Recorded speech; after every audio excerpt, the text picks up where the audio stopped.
As an art collector, is it important for you to understand the who, what, and why behind the artwork?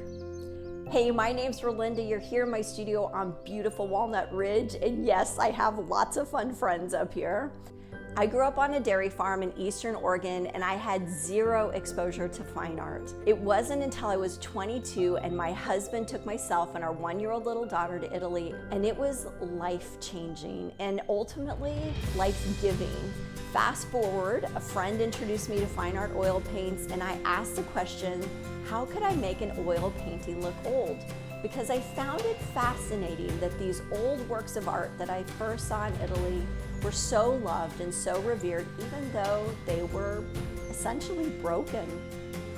I was trying to find peace within the pieces, and Bella Rotta was born. I love that there are 3 levels of originality with Bella Rotta. The crust, the special canvas that I actually make, and the oil paint.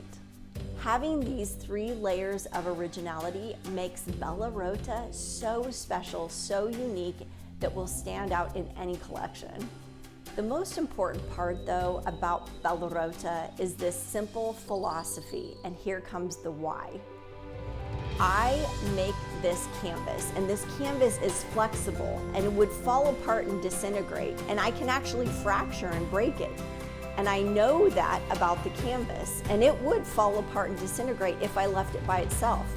Knowing this about the canvas, I make a wooden panel, and that wooden panel is a foundation, and it gives strength to this fragile thing when you bring the 2 together. The canvas represents us.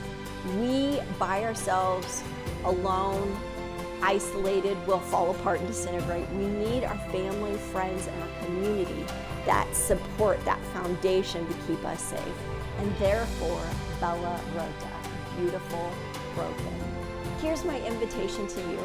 Come to Xanadu Gallery and check out my work in person, and you will get to have the opportunity to find that piece within the pieces.